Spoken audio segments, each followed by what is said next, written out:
대통령의 특사가 북한을 방문하면서 그동안 불착 상태에 빠졌던 한반도의 비핵화의 문제, 북미 관계에 물꼬를 텄습니다. 여러 가지 내의신을 통해서 말씀하셨던 것이 사실상 현실로서 많은 증명을 해보였던 문정인 교수님께서 오늘 또 해안 있는 말씀을 해주시라고 생각합니다. 원래는 그 콘서트도 오래전에 특사단 장복하기 오래전에 결정됐고 박종석 부위장이 저한테 전화하셔서 제가 이렇게 지난주 미국을 다녀왔는데 미국 다녀온 다음에 다시 그래서 날짜를 정하는데 오늘인데 마치 그게 이제 특사단이라고 하는데 뭐 특사단 장복한 건 아무 관계도 없고 그 다음에 우리 박 의원님께서 말씀해 주시면 제가 드린 말씀이 특보로 드리는 말씀이 아니고 제가 그 명예교수로 하는 것이니까 그건 참조해 주시면 좋겠습니다. 왜냐하면 제가 뭐 다녀오신 특사분들하고 충분한 교감이 없기 때문에 그거에 관해서 말씀드리기가 그래서 제가 이제 지난주 워싱턴 가서 거기 있는 많은 분들하고 얘기 나왔는데 그런 쪽의 분위기를 전달하는 게 좀 도움이 되지 않을까 생각이 듭니다. 박 의원님 말씀대로 이번 특사단 감독 결과는 상당히 큰 의미가 있죠. 그러니까 물론 그게 지난 3월 5일 6일 방북했을 때하고는 상당히 성격이 어떻게 보면 좀 다른 부분이 있습니다. 저는 지난 3월 5일 6일 특사단이 방북했을 때 가졌던 6개 합의사항은 정말 사전적 변화를 가져는 것이죠. 4월 말까지 그 정상회담을 합니다. 남북 정상간의 정상회담을 가서합니다. 그 다음에 뭐 비핵화의 의지 분명, 우리에게 군사적 위협이 없고 우리 체제 위협이 없는데 우리가 행위를 하게 됩니다.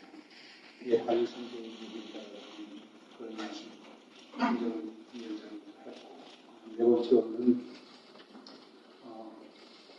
미국하고 대화를 하고 싶다라고 하는 게 그 다음에 다섯 번째로는 만약 대화가 지속되고 하면 우리가 남에게서 핵이나 재래식 무력을 가져온다. 그 미국에 대해서도 마찬가지다. 그러면서 특히 이제 미국이 전략무기 전술을 시작하면 우리 그때에 대한 상황 조치를 하게 되는 걸 만들자 말씀을 이제 그런 얘기를 했거든요. 그다음에 마지막으로 이제 북한 조항을 했는데 그때 상황이 봤을 때는 제가 그때는 김정은 위원장과 우리 측에 합의한 게 정말 현명적이라고 봅니다. 그러나 이번에 공부도 4개항에 되어서 있는데 조금 이따 그 말씀을 드리겠습니다만 상당히 큰 의미가 있긴 있지만은 전 3월에 비해서는 아무래도 좀 비중은 덜하다라고 하는 말씀을 좀 드리고 시작하겠습니다. 그런데 지금 우리가 지금 현 상황을 이해하기 위해서 다시 한번 그 판문점 선을 한번 볼 필요가 있죠. 그 일종은 기본적으로 우선 선은 그겁니다. 그러니까 우리 한반도에 또 다른 존재는 있어서는 안 되고 그다음에 평화의 새로운 시대가 시작됐다라고 하는 것이 투명하다. 인도에서는 남북 관계를 개선 정상화하자라는 것, 그것이 이상가지고 조상적 문제입니다. 판문점에 연락선으로 설치하는 문제, 그리고 동해선 경의선 철도 불대화하는데 이렇게 남북 공동 연구를 하게 되는 것, 그게 이제 1조에 해당되고 2조의 경우는 한반도의 군사적 긴장 완화를 만나자, 그리고 단계적 군축을 하자. 그러면서 또 했던 것은 비무장 지대를 평화지대로 만들자. 그리고 NLL의 수역을 평화수역으로 만드는 거. 그리고 항유과 바다 전역에 걸쳐서 이쪽 대회를 중단해 나가자라고 하는 게 2조에 해당됩니다. 3조가 결국 올해 안에 종전을 선언을 하자.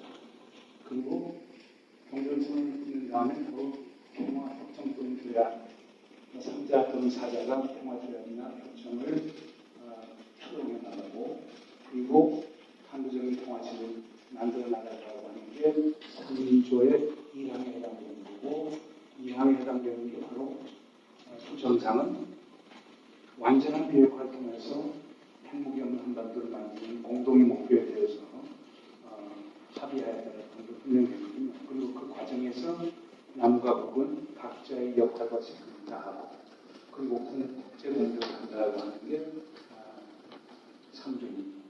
그리고 마지막으로는 금년 가을에 평양에서 정상회담을 한다는 게 4월 27일 채택된 판문점선언의 기본적인 내용입니다.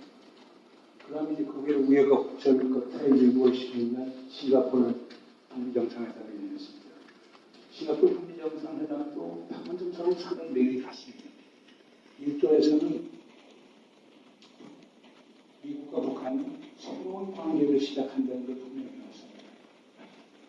그리고 두 번째로는 미국과 북한은 한반도의 안정적이고 항구적인 평화체제를 모색해 나간다는 걸 동영상에 합의했어요. 그리고 세 번째는 판문점 선언을 재확인하면서 한반도의 완전한 비핵화에 합의하자고 하는 걸 분명히 했습니다.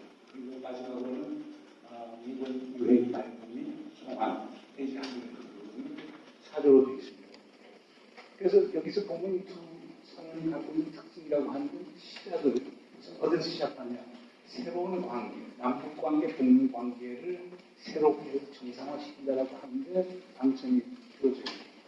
두 번째는 우리 판문점선 같은 경우는 군사적 긴장화나 신뢰 구축, 단계적 구축, 평화지대의 구축 이런 식으로 나가는데 싱가포르 선언 같은 경우는 기본적으로 안정적이고 항구적인 평화체제를 구축해 나가는 거예요. 그럼 여기서 평화체제라고 하는 건 굉장히 헷갈리는데 평화체제는 우리 학술적 용어는 그렇습니다.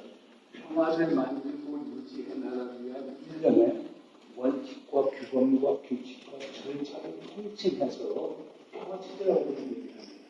여기에는 조약도 들어가고 선언도 들어가고 성명도 들어가고 합의도 들어가고 다양한 게 들어가면서 평화로운 상태를 담보해주는 일련의 제도적 절차를 평화체제라고 부릅니다. 그래서 평화체제, 항구적 평화체제가 온다라고 하는 건 쉽게 얘기해서 한반도의 항구적 평화가 존재한다는 것을 보통 의미합니다. 그래서 우리가 불안을 느끼지 않고 안심해서 살 수 있는 상태를 만드는 것이 평화체제의 결과라고 볼 수가 있습니다. 이런 식으로 돼서 그럼 자연히 새로운 관계를 새롭게 합니다. 그 다음 군사적 신뢰 구축이나 경전선 평화체제를 만든다라고 하는 것. 그리고 그 다음 3조의 대부분 완전한 비핵화라고 하는 게 들어가 있는 거거든요. 근데 이게 나중에 상당히 북미 간의 관계를 어렵게 하는 그 한 변수가 되기도 했습니다. 북한은 결국에 비핵화, 완전한 비핵화 하기 전에 새로운 관계 설정하고 적대적 관계 청산하려고 하는 생각을 갖고 있는 반면에 미국 같은 데는 순서가 중요한 게 아니고 기본적으로 이것이 동시적으로 연동되어 있기 때문에 비핵화하고 새로운 관계를 동시에 추동하자라고 하는 게 미국이 시각인 것 같습니다. 근데 이제 이렇게 근데 본격화하는 것은 판문점 선언이나 싱가포르 선언은 진짜 총론에 해당된다고 보고 있습니다. 그래서 이제 강론으로 들어가는 과정에서 여러 가지 문제가 생기죠. 우리 남북 간에는 기본적으로 주기적으로 1조와 2조가 비교적으로 순조롭게 진행이 됐기 때문에 강론에서도 얼마나 진전이 이루어졌지만 싱가포르 선언의 경우는 총론은 좋은데 강론에서 이제 문제가 생기기 시작해요. 그게 대표적으로 나타나는 게 지난 7월 7일, 8일 이제 본인도 미 국무장관이 3차 방북을 하려고 했었을 때 결국에 방북했고 그 결과에 대해서 상당히 미국 간에 불협화음이 생겼죠. 그래서 북측에서는 이렇게 갱스터-like 강도 같은 요구를 했다. CBID를 일방적으로 요구하고 신권위 사찰이 이런 것들을 일방적으로 요구하는데 그 일방적이 받을 수 없다라고 하는 걸 분명히 폼페이오 국무장관이 3차 방법은 상당히 성공적이라고 보면 상당히 어렵다고 이렇게 보는 상황입니다. 그런데 그때까지 쭉 보면 미국과 북한 사이의 기본적인 그 접근법의 차이는 있었어요. 그러니까 그걸 싱가포르 선언을 통해서 그걸 수습도 하려고 했지만 가장 큰 차이라고 하는 건 우선 미국의 경우는 트럼프 대통령이 누차 얘기했지만 all-in-one 일괄 타격을 하자라고 하는 게 상당히 강합니다. 그러니까 일괄 타격을 하자. 그런데 북한 입장에서는 점진적으로 해결하겠다는 게 강하거든요. 두 번째 또 미국과 북한의 기본 차이점을 보면 아직까지도 그런 그 완성이 지속되는 것 같은데 미국은 기본적으로 선택이 후보상이에요. 북한이 먼저 회귀하고 좋은 행동을 보이면은 그다음 우리가 보상을 해주겠다라고 하는 건데 북한 입장에서는 그걸 수용할 수 없다는 거예요. 북한은 기본적으로 행동과 행동 원칙에 대해서 동시교환을 하자는 거예요. 그러면 동시교환을 하자는 건 뭘 의미하느냐? 자, 비핵화라고 하는 걸 보죠. 우선 첫째 시작은 동결에서 시작해요. 그 다음에 이제 미국이 요구하는 대로 북한이 갖고 있는 시설, 물질, 핵탄두, 탄도미사일 등 관련된 모든 사항을 리스트로 만들어서 신고를 하는 거예요. 그리고 신고한 거에 대해서 미국과 국제원자력기구가 사찰에 들어가는 신고와 사찰 단계가 있어요. 신고와 사찰 단계가 끝나게 되면은 검증의 범위가 설정되게 되고 구체적인 검증이 들어갈 수 있게 됩니다. 그리고 검증 결과로 폐기를 합니다. 그래서 폐기가 끝난 때 다시 재검증이 필요합니다. 그리고 그 과정에 제일 중요한 것은 지금 국제사회가 많은 관심이라는 거예요. 즉, 핵무기를 없애는 게 핵 기술, 시설, 핵 폭탄 없애는 것도 중요하지만 더 중요한 것은 그 기술을 머릿속에 가지고 있는 핵 과학자, 기술자들에 대한 컨버전 문제, 전환 문제 이런 것이 다 돼야 미국이 얘기하는 불가역적인 폐기가 가능해지는 거거든요. 그러면 이제 북한 입장 경우 북측 입장에서 보면은 이것이 단계마다 이게 미국도 그거에 대한 보상을 줘야 되는 거예요. 미국과 국제사회가. 이제 북한이 얘기하는 동시교환, 그냥 행동 대 행동 원칙에 따른 동시교환이라고 하는 것은 이 단계별로 하자는 건데 미국 입장은 그런 거 못 받겠다는 거예요. 과거에 가령 2.13 합의에 의해서 3단계 해결하기로 되어 있었는데 그래서 2007년 2.13 합의에서 북한은 1단계에서는 연결해 있는 핵시설을 공인 폐쇄하고 그리고 그것을 국제원자력 기구에서 사찰할 수 있도록 하겠다. 1단계. 2단계에서는 불능화시키겠다. 3단계에서는 검증 가능한 대기를 하겠다고 하는데 2단계에서 그때 결국에 파국이 생겨서 진전이 없었던 건데 그 미국이 생각할 때는 북한이 그렇게 단계별로 설정을 해놓고 먹히면 안 되는 주장을 많이 합니다.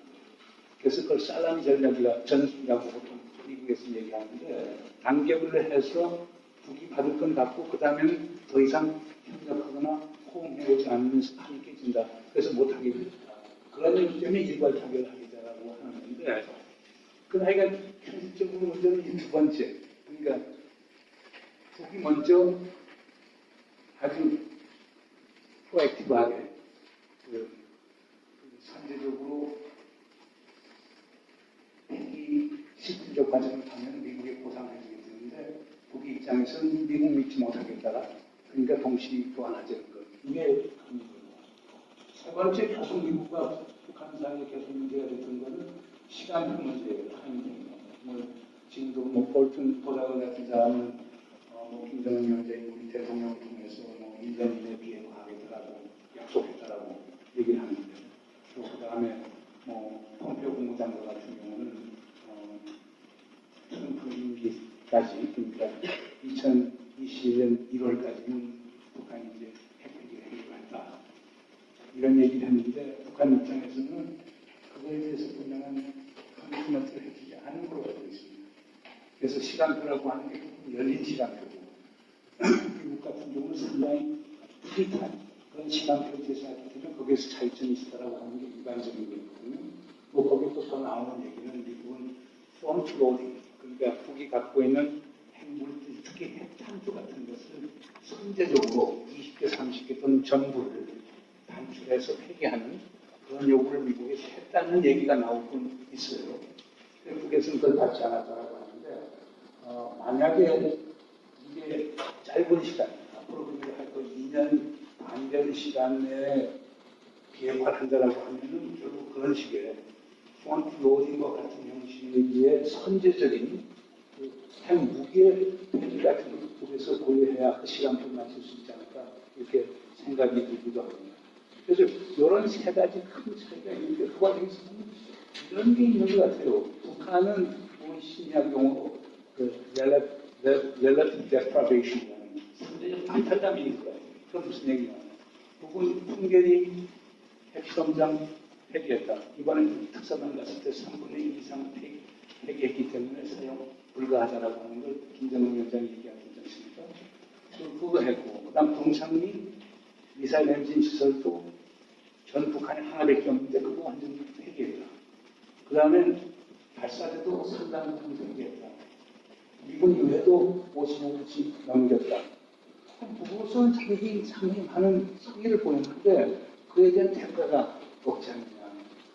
그러니까 상대적으로 우리는 박탈감을 느낀다라고 하는 게 북의 입장인 것 같고, 미국의 입장은 일종의 인지 부조화가 있는 것 같아요. 커뮤니티 디소넌스라고 해서.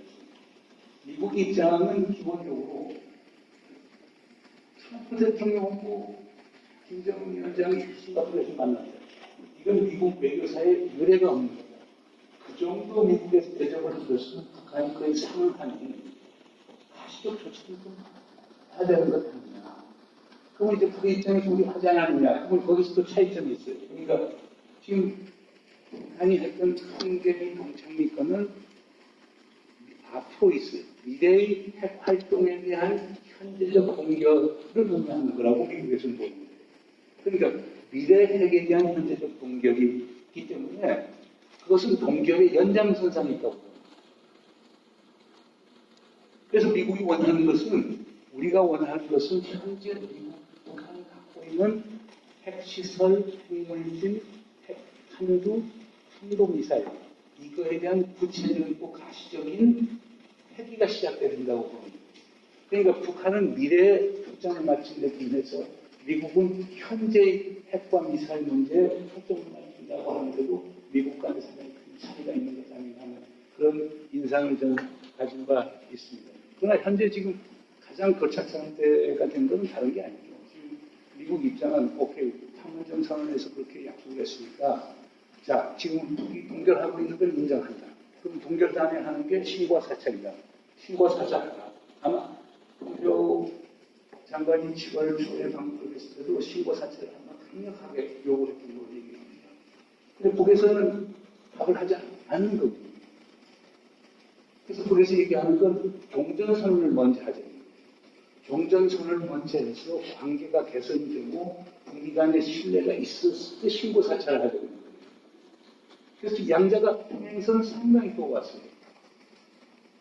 그래서 미국 입장에서 처음에 작년 하반기 금년 초반에도 트럼프 대통령이 엔딩 도와 한국전을 끝내겠다는 말을 수시로 써왔거든요. 그리고 제가 알기로는 한국 정부와 미국 정부 실무자 간에서도 그 로드맵을 얘기하면서 종전선에 대한 얘기를 많이 하는 걸로 지금 알고 있습니다. 그런데 갑자기 종전선언 문제가 지금 북미관계 개선이나 북핵 협상이 있었어요. 그걸 힘들어 잃어버립니다. 근데 제가 그래서 지난주에 워싱턴 가서 애틀랜틱 카운슬이라고 하는 데서 회의를 하는데 많은 미국 분들은 이런 주장을 하세요. 종전선을 해주게 되면은 결국은 북한이 분명히 주한미군 철수 주장을 할 수 있고 한미동맹의 재조정을 요구할 수 있는데 종전선언을 먼저 준다는 게 말이 되느냐. 공식적으로 주는 것도 어렵다. 북한이 신고 사찰한 다음에 그리고 상당히 그 핵문제 진전이 있은 다음에 이제 종전선언을 해야 되는 것 아니냐. 이런 얘기를 많이 하는 것 같아요. 사실 그때 제가 그때 아틀란틱이라고 하는 그 미국의 전 허버드 개인소리였고 그 자리에서 얘기했는데 근데 우리 정부가 생각하는 종전선언이라는 건 아주 명확해요. 그러니까 기본적으로 우리 정부는 생각하는 게 종전선언은 정치적이고 상징적이고 나중에 평화 조약이나 협정을 맺게 되면 그 서문에 해당되는 것을 종전선언으로 생각하는 거거든요. 그럼 거기 들어가는 것도 어떤 것이냐면 첫째는 1953년 정전협정 체결 이후에 정말 비정상적으로 오랫동안 지속되는 한반도의 전쟁 상태를 종식하자라고 하는 게 가사의 1조에 해당이 됩니다. 2조에 해당되는 것이라고 하는 것은 지금 남북한 전쟁이 종식되게 되면 적대 관계를 청산해야 될 거 아니에요. 그럼 지금 적대 관계를 하는 것은 남북한하고 북미관이니까 남북 북미 간의 적대 관계를 종식하자라고 하는 게 두 번째 아마 요소가 됩니다. 그리고 세 번째 요소는 근데 갑자기 종전선언을 한 상태에서 평화협정이 없는 상태가 되어버리면 혼란이 올 수도 있기 때문에 정부가 생각하는 것은 세 번째로 뭘 강조하느냐면은 평화협정 또는 조약이 체결될 때까지는 기존의 정전협정을 유지시키고 그래서 군사분계선도 유지하고 유엔군 사령부도 유지하고 중립국 감시위원단도 유지한다라고 하는 그런 단수조항을 다루는 거예요. 그리고 마지막으로 있는 게 결국에 종전선언이라고 하는 게 종전선언을 통해서 북한의 비핵화, 한반도 평화체제를 연동시켜 나가자고 하는 거거든요. 근데 우리 정부가 종전선언을 자꾸 오래 안에 하자고 강조한 가장 큰 이유는 그렇습니다. 그러니까 문재인 대통령께서 인도네시아 매체하고 인터뷰하면서 항상 금년 내에 종전선언하면서 상당히 돌이킬 수 없는 단계까지 가겠다고 할 때 그 종전선언의 의미는 그런 것 같아요. 이런 종전선언이라고 하는 정치적 상징적 선언을 하고 그것을 북한이 비핵화하고 초동하는 수단으로 삼겠다는 게 강한 것 같아요. 종전선언을 채택하게 되면 북한이 그만큼 비핵화에 구체적인 움직임을 보여야 될 것 아니냐. 이런 게 있고 두 번째는 종전선언을 채택하게 되는 자연히 평화 협정 또는 조약 협상이 앞당겨질 수 있는 거거든요.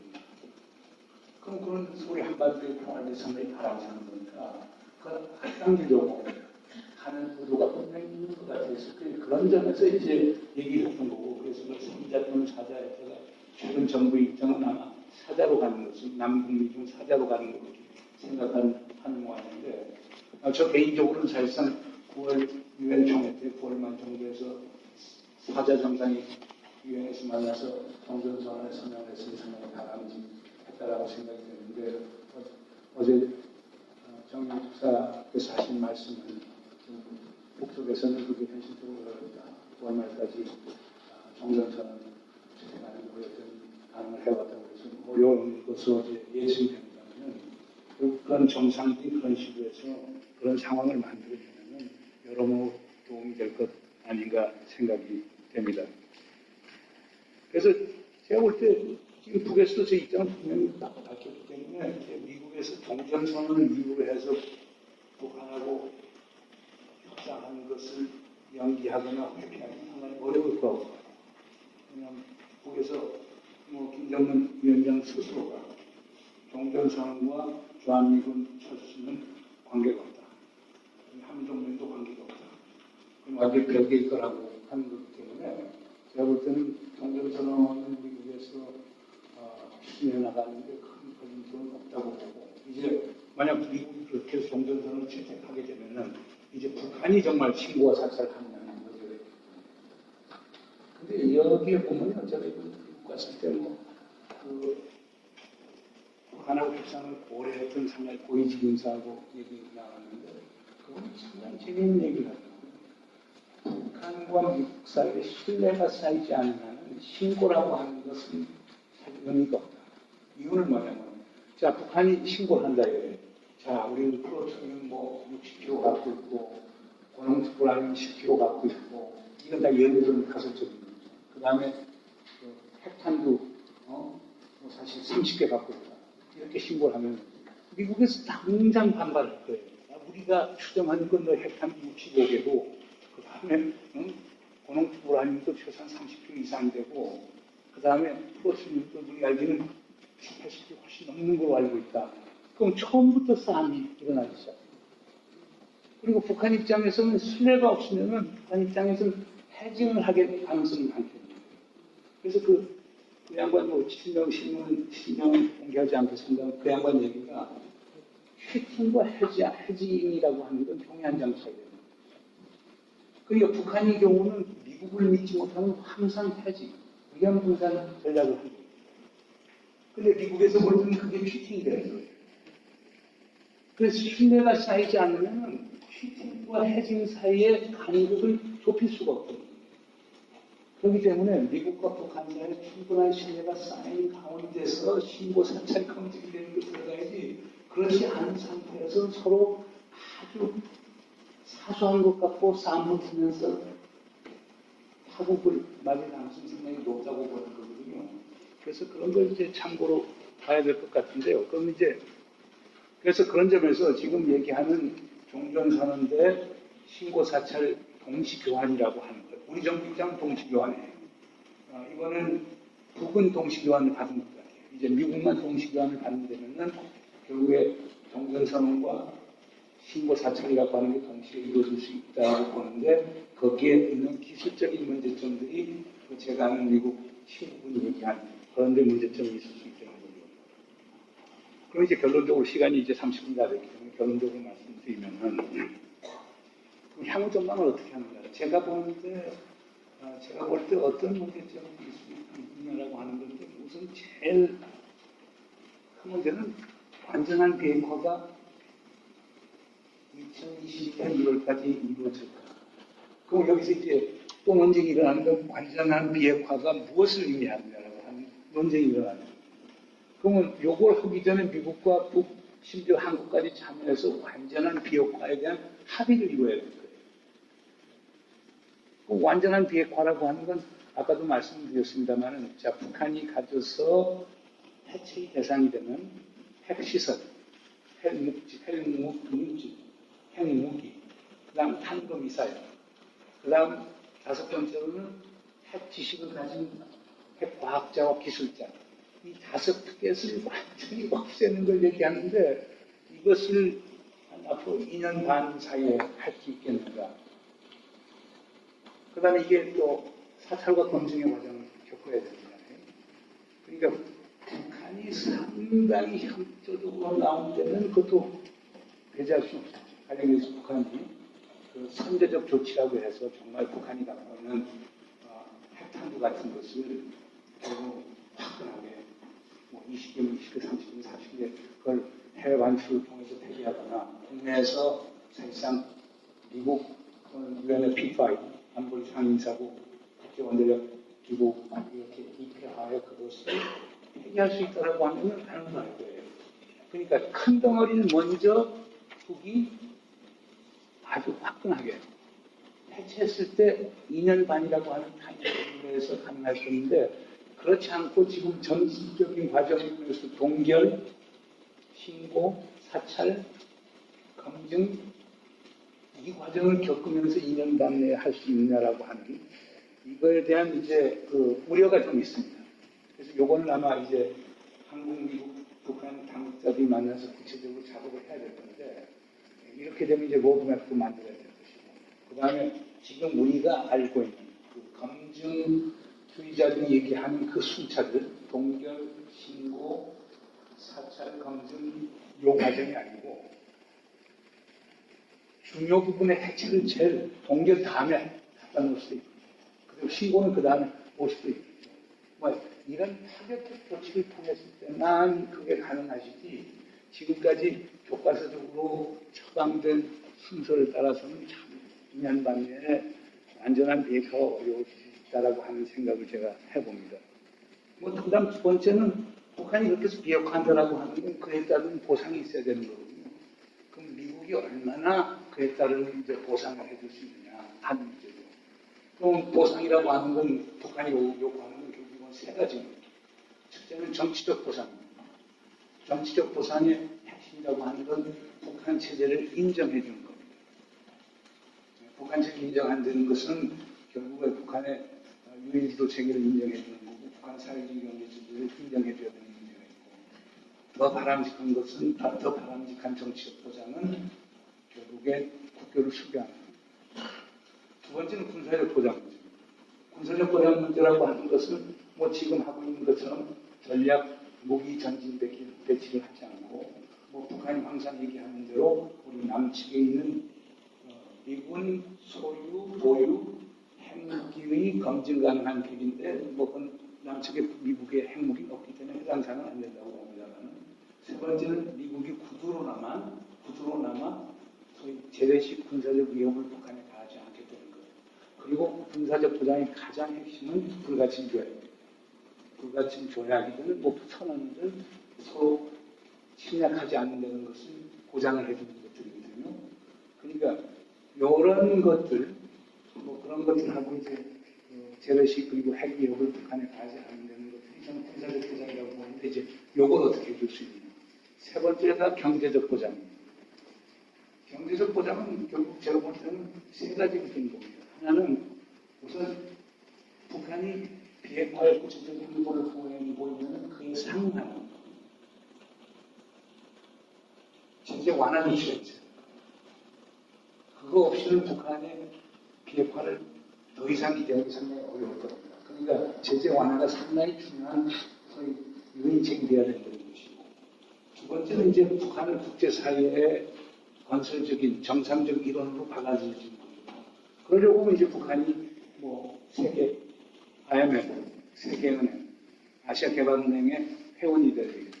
그러나 그것은 미국이 정치적으로 한다고 될 수 있는 건 아니에요. 북한 자체의 변화가 있어요. 첫째는 북한 정부가 국제사회가 공인할 수 있는 경제 통계를 투명성 있게 생산할 수 있어요. 그게 제일 중요합니다. IMF 월드뱅크가 특정 국가에 대해서 경제관계를 내는 것은 경제 데이터, 통계 데이터의 투명성과 진실성이 문제입니다. 그러니까 북한이 그걸 우선 처치해야 돼요. 두 번째, 북한이 시장 부합적인 제도 계획을 해야 됩니다. 그리고 세 번째로는 그 시장 부합적인 제도를 운영할 수 있는 인재들을 많이 발전해야 돼요. 그러니까 북한이 단순히 미국이 정치적으로 압력을 넣어서 IMF의 회원이 될 수 있는 게 아니고 IMF나 월드뱅크 자체의 규정이 있어서 규정에 부합하려고 하면 북한 자체가 변화해야 되는 문제도 있겠죠. 1위 2단계고, 2단계입니다. 2단계는 제재 완화, 2단계는 국제경제체계의 정상적 일원, 3단계는 자연히 북한에 대한 해외 투자의 증대, 어떤 정부의 경제 지원의 증대인데, 이런 것들이라고 하는 게 북한이 원하는 거거든요. 그러니까 미국이 원하는 비핵화의 과정하고 지금 북한이 원하는 이러한 인센티브들, 그걸 같이 놓고 로드맵을 한국, 미국, 중국, 심지어 중국까지 끼워서 만들어내야만이 제가 볼 때는 2021년 1월까지 정말 전 세계가 납득할 수 있는 북한의 비핵화가 오는 것 아닌가 생각이 듭니다. 그리고 세 번째로는 제가 느끼는 게, 뭐, 우리 한국계 미국인인 성킴이 최선희하고 이렇게 협상을 하고 그랬고, 그 다음에 앤드류 킹 같이 또 한국말로 완벽하게 구사하는 분들이 미국하고 협상을 하는데도 저는 보면 미국 간의 커뮤니케이션 페이지가 좀 있는 것 같아요. 우리가 가서 얘기하면 말이 잘 되고, 미국에서 미국계 한국인이 가서 얘기하는데도 말이 잘 안 되는 게 전 이해가 안 돼서, 그래서 참 그게 우리의 큰 자산이 아닌가라고 하는 생각이 듭니다. 그래서 북미 간에, 왜냐면 지금 북이 우리에게 얘기하는 건 얼마든지 북미 간에 얘기할 수 있는 건데, 사실 우리를 통해서 미국에 전달하게끔 하는 것들을 봐서는 북미 간의 커뮤니케이션 채널에, 어떤 커뮤니케이션 상에 좀 문제가 있지 않냐 하는 그런 문제가 들어서, 그렇다면 우리 역할이 상당히 큰 것 아니냐. 뭐 그것뿐만 아니고, 판문점 선언 3조에 나오는 완전한 비핵화를 위해서 남북은 각자의 책임과 역할을 한다는 부분이 있거든요. 근데 지금까지는 우리가 북한의 비핵화라고 하는 것은 자꾸 북미 간의 것만 이렇게 간주했는데, 엄격하게 우리가 합의한 바를 보면 그건 아니에요. 우리의 역할이 상당히 많다라고 하는 그런 점이 듭니다. 그리고 마지막으로 저는 강조하고 싶은 것은 판문점 선언은 제대로 이행돼야 된다고 봅니다. 그중에 저는 제일 강조하고 싶은 게 판문점 선언 2종, 군사적 긴장 완화, 단계적 군축, 그 다음에 육해공에 있어서 소위 적대적 행위를 중지하고 하는 것들이 상당히 중요하다고 봅니다. 그리고 이번에 김정은 위원장도 우발적 군사 충돌에 대한 우려를 상당히 표명했거든요. 그건 상당히 바람직한 거라고 봅니다. 지금 우리가 걱정하는 건 뭐 핵위협이 있긴 있습니다만, 당장 걱정하는 것은 휴전선과 DMZ와 서해에 있어서의 남북 간의 군사적 군사 우발 충돌이라고 하는 게 제일 염려를 하는 거거든요. 우리 문재인 대통령께서 그걸 상당히 강조를 하셨죠. 미국의 DMZ하고 서해에서 우발적 군사 충돌 가능성이 상당히 적어지고 양극한이 합의를 통해서 그걸 현명하게 통제 조절할 수 있다고 하면 평화에 가는 원고라고 보는 거거든요. 그래서 이번에 뭐 공동범위 경비 구획을 비무장화시킨다, GP, 저희 경제 조sol을 온다는 것부터 시작해서 뭐 DMZ에서 유해 공동 발굴 환경 이런 것들 그리고 뭐 서해에 있어서 그건 아주 민감한 부분이겠지만 여기 있어서 군사적 충돌을 완화시키는 이런 문제도 지금 구체적으로 들어가고 있거든요. 그리고 놀랍게도 우리 쪽에서 그런 많은 제안을 했는데 박수 상당히 우호적으로 지금 답변하고 있기 때문에 그래서 저는 판문점 선언 2조의 실질적인 진전이 있기 때문에 그리고 재미있는 건 판문점 선언 2조는 유엔 안보리 제재 결의하고 전혀 관계가 없습니다. 그리고 미국의 독자 제재하고도 관계가 없습니다. 왜냐하면 그렇게 군사적 실력을 쭉 쌓고 우발적 충돌 방지하는데 돈 들어가는 거 아니고 기름 들어가고 물자 들어가는 게 아니거든요.